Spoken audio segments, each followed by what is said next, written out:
दोस्तों, मेरा नाम है विपुल राजपुरोहित और स्वागत है आप ही के अपने चैनल विपुल एजुकेशन पर। दोस्तों, वैदिक सभ्यता हम पढ़ रहे थे और आज हम जो है वैदिक सभ्यता का एक अगला भाग, जैसे हमने जो पूर्व वैदिक सभ्यता यानी जो वैदिक सभ्यता का ऋग्वेदिक काल जो है या पूर्व वैदिक काल जो है जिसके बारे में हमने पढ़ लिया और आज हम उत्तर वैदिक काल के बारे में आज से हम प्रारंभ करेंगे। इस वीडियो में मैं आपको बताऊंगा कि उत्तर वैदिक काल में राजनीतिक व्यवस्था कैसी थी, यानी उस समय की जो राजनीतिक व्यवस्था थी, किस प्रकार राजतंत्र था, राजा को किस नाम से जाना जाता था, राजा के सहयोगी कौन थे, इसके बारे में पूरी फैक्टों के साथ हम चर्चा करेंगे।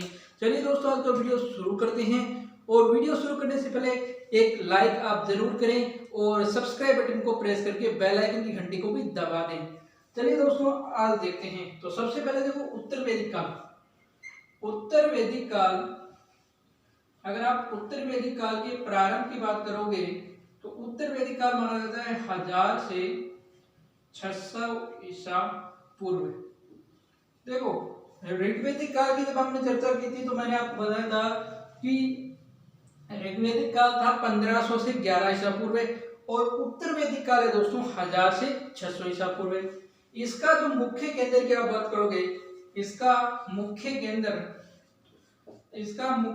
जो है दोस्तों वो है आपके गंगा यमुना दोआब। गंगा यमुना दोआब क्षेत्र। गंगा यमुना दोआब क्षेत्र जो है वो इसका मुख्य क्षेत्र है, यानी गंगा यमुना दोआब या इसको आप कह सकते हो मध्य क्षेत्र। इसको क्या कह सकते हो? मध्य क्षेत्र या वर्तमान में उत्तर प्रदेश, वर्तमान का जो यूपी का एरिया है वो ये क्षेत्र था। यानी गंगा यमुना दोआब जो है मध्य क्षेत्र या यूपी, ये उत्तर वैदिक काल का मुख्य क्षेत्र था। इसके बाद हम चर्चा करते हैं कि जो उत्तर वैदिक काल था, जैसे हमने ऋग्वेदिक काल की बात करी तो ऋग्वेदिक काल में क्या थे दोस्तों? जन थे लेकिन जनपद नहीं थे। यहाँ पर दोस्तों प्रथम बार जनपदों का उल्लेख मिलता है। यहाँ पर प्रथम बार जनपदों का उल्लेख मिलता है। जनपदों का उल्लेख, तो आपको पूछ ले कि प्रथम बार जनपदों का उल्लेख कहाँ मिलता है, तो प्रथम बार जनपदों का जो उल्लेख है ये ऋग्वेदिक काल में मिलता है। यानी प्रथम बार जब जनपद बने थे, कौन से काल में बने थे दोस्तों? वो बने थे आपके उत्तर वैदिक काल में। इसके बाद दोस्तों बात करते हैं कि यहाँ पर जैसे एक तो भरत जनपद है, भरत प्लस कुरु, भरत प्लस कुरु जो है मिलकर कुरु जनपद का निर्माण करते हैं। इनसे बना था कुरु जनपद। इन दोनों से मिलकर क्या बना था दोस्तों? कुरु जनपद बना था। यानी भरत प्लस कुरु से क्या बना था? कुरु जनपद। उसी प्रकार हम बात करें तुतर्स प्लस ग्राही से मिलकर पांचाल जनपद का निर्माण हुआ था। पांचाल जनपद, महाभारत कथा आप सुनते हो तो आपको याद आता होगा कुरु जनपद, कुरुक्षेत्र, कुरु जो राजवंश है और पांचाल जो द्रौपदी, महारानी द्रौपदी का जो पीहर था पांचाल में ध्रुपद, वो पांचाल, ये दोनों क्या थे? जनपद थे। अब आपको एक भी ये ध्यान रखना है कि सर्वप्रथम राष्ट्र शब्द का उल्लेख भी यहीं से मिलता है। सर्वप्रथम राष्ट्र शब्द का उल्लेख कहाँ मिलता है? उत्तर वैदिक काल में। इसके अलावा आपको ध्यान रखना है कि इसी उत्तर वैदिक काल में आपके अथर्ववेद,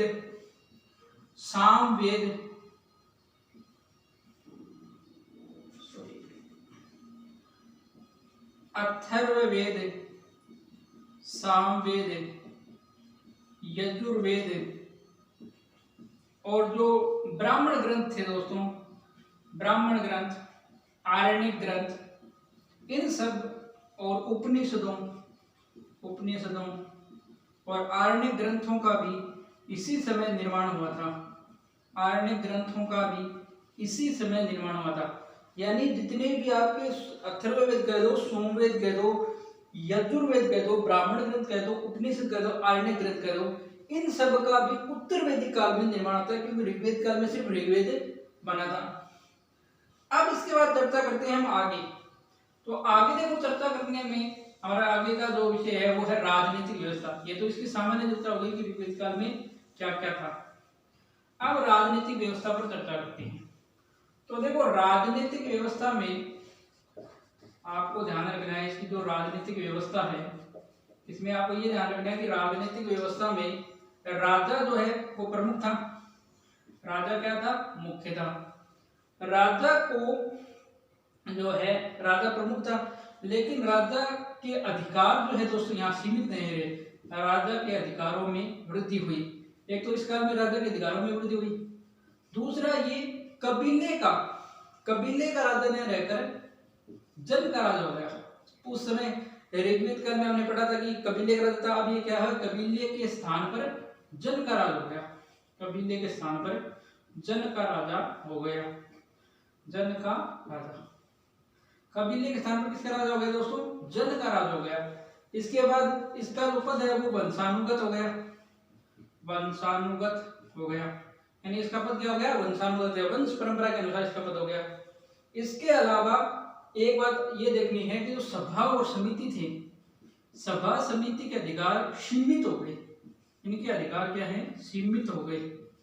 अधिकार इनके सीमित हो गए। इनके अधिकार सीमित हो गए। इसके अलावा जो विद्युत नामक संस्था थी जो ऋग्वेद काल की थी, इसका वर्णन नहीं मिलता, यानी ये लुप्त हो गई।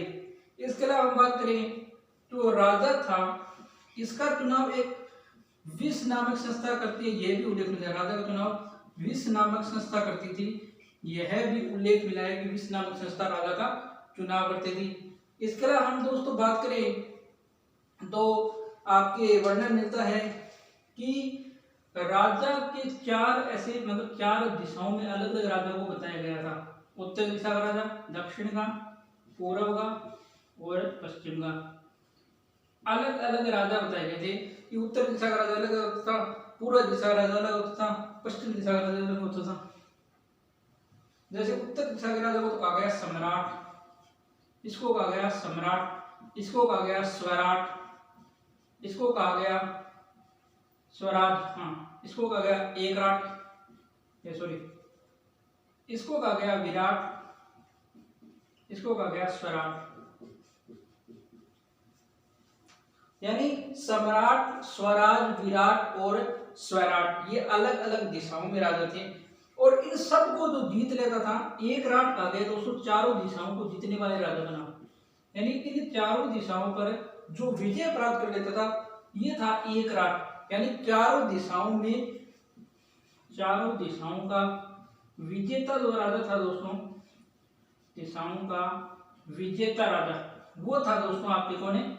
एक राट। चारों दिशाओं का जो विजेता राजा था वो कौन था दोस्तों? वो था एक राट। तो आपको ध्यान रखना है कि चारों दिशाओं में जो विजेता राजा था वो था एक राट। राजा के अधिकारों में यहाँ पर वृद्धि होती है, कबीले के स्थान पर जन आते हैं, ये वंशानुगत पद होते हैं, सभा समिति के अधिकार सीमित होते हैं। इसके अलावा सभा और समिति को प्रजापति की पुत्रियां भी कहा गया है। प्रजापति की पुत्रियां भी कहा गया है, यानी कहा गया कि ये क्या थी? प्रजापति की पुत्रियां थी। उस समय सभा और समिति को प्रजापति की पुत्रियां होते गए। विद्युत संस्था विलुप्त हो जाती है। कहीं उल्लेख मिलता है कि राजा का चुनाव जो है विद्युत संस्था भी करती थी। सम्राट, स्वराज, विराट, एकराट, स्वराट और चारों दिशाओं का जो शासक था वो कहलाता था एकराट। इसके बाद चर्चा करते हैं आगे हम चर्चा करते हैं दोस्तों। तो आगे देखो, इसमें जो राजा थे इसमें एक वर्णन मिलता है कि सर्वप्रथम राज्य अभिषेक का वर्णन भी सर्वप्रथम मिलता है।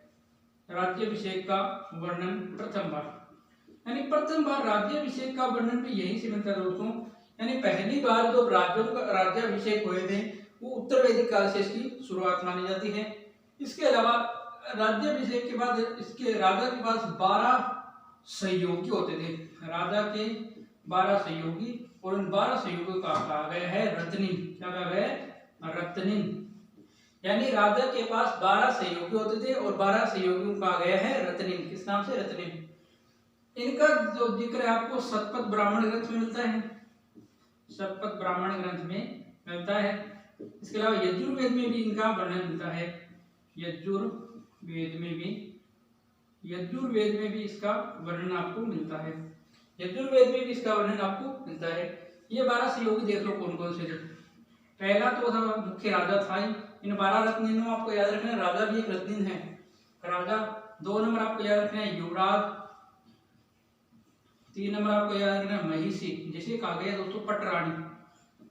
इसके राजा की प्रमुख रानी होती थी पटरानी। इसके अलावा 4 नंबर पुरोहित। 5 नंबर पर सेनानी। 6 नंबर पर ग्रामीणी। इसके अलावा 7 नंबर पर आप बात करोगे वो था क्षता, जिसे क्षता यानी द्वारपाल। 8 नंबर की बात करोगे तो वो है सूत यानी सूत्र, सूत यानी रथकार। 9 नंबर की करोगे भागयुद्ध का वर्णन मिलता है, जो कि राजस्व संग्रह करता था, राजस्व संग्रह करता। इसके अलावा 10 नंबर चर्चा करोगे तो वह है संग्रहिता। राजकोष का अध्यक्ष था, राजकोष का अध्यक्ष। इसके अलावा एक नाम आता है अकस्ताप, राजा का पासा खेलने वाला, यानी राजा के साथ जो पासा खेलता था, पासा खेलने वाला, ये राजा के साथ पासा खेलने वाला था, खेलने वाला। इसके अलावा एक है पालागल, ये दोस्तों राजा का मित्र। पालागल क्या है दोस्तों? राजा का मित्र, ये राजा का मित्र था। तो ये 12 रत्न आपको याद रखने, राजा, युवराज, महिषी, पटरानी, पुरोहित, सेनानी, ग्रामीणी, क्षता द्वारपाल, शुत रथकार, भागयुद्ध, राजस्व संग्रहकर्ता, संग्रहित, राजकोष अध्यक्ष, अक्षताप, पासा खेलने वाला, और पालागल राज्य का मित्र। इसके अलावा हम चर्चा करते हैं दोस्तों, इस समय जो है कुछ यज्ञों का वर्णन मिलता है। इस समय हुए यज्ञों का वर्णन तो वाजपेयी यज्ञ, इसके अलावा रासूय यज्ञ,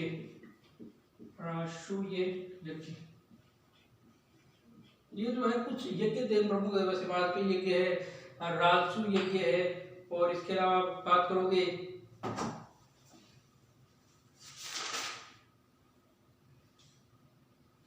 अश्वमेध यज्ञ है, अश्वमेध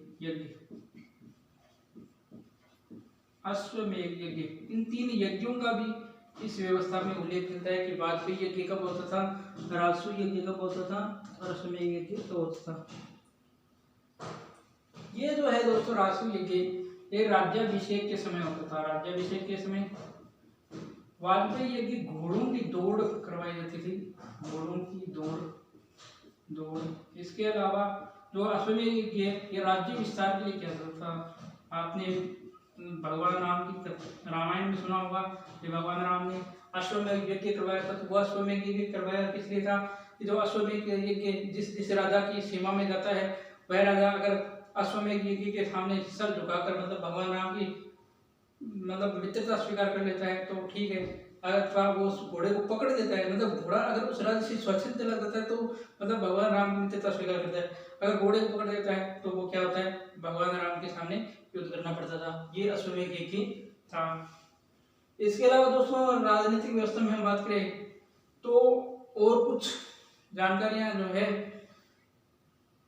एक ऐत्तरीय ब्राह्मण ग्रंथ के अनुसार ऐत्तरीय ब्राह्मण ग्रंथ में देवी सिद्धांत का भी, ऐत्तरीय ब्राह्मण ग्रंथ में राजा के देवी सिद्धांत का वर्णन मिलता है।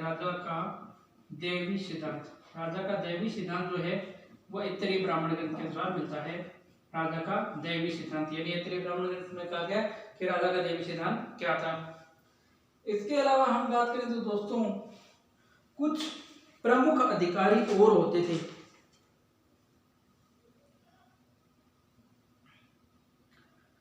कुछ प्रमुख अधिकारी होते थे जो है आपके, एक तो संपस है,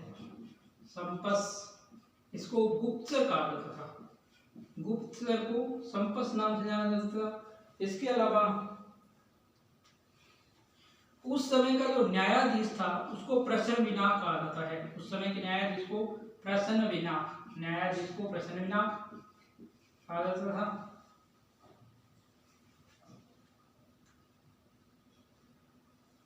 वज्रपति गोत्र भूमि का रक्षक, गोत्र भूमि का रक्षक, और कुरूप जो था वो था दुर्गपति, कुरूप दुर्गपति को कहा जाता था, दुर्ग का जो रक्षक था, दुर्ग का रक्षक इसको कहा जाता था। ठीक है दोस्तों, तो आज जो है हमने दोस्तों इस वीडियो में मैंने आपको लगभग सारी जो है उत्तर वैदिक काल की राजनीतिक व्यवस्था के बारे में पूरी जानकारी दी थी। जो मैंने अलग अलग स्रोतों से जानकारी प्राप्त की थी वो मैंने आपको में बता दी है। आपको अगर जानकारी अच्छी लगे तो वीडियो को लाइक करें, शेयर करें, कमेंट करें। और हाँ, अगर आपके पास इसमें से कोई एक्स्ट्रा जानकारी हो जो हमारे लिए और आपके लिए हेल्पफुल हो तो उसे भी आप कमेंट्स में जरूर लिखिएगा कि सर आप ये भूल गए थे, ये बताना भूल गए थे, या ये इसमें हमें ये जानकारी किसी किताब से मिली है। ठीक है दोस्तों, यह था आज का वीडियो। अगर आपको ये वीडियो पसंद आए तो वीडियो को लाइक करें, शेयर करें, कमेंट करें, चैनल को सब्सक्राइब नहीं किया चैनल सब्सक्राइब करें और बेल आइकन को प्रेस कर दें। धन्यवाद दोस्तों, जय हिंद, जय भारत, घर रहें, स्वस्थ रहें।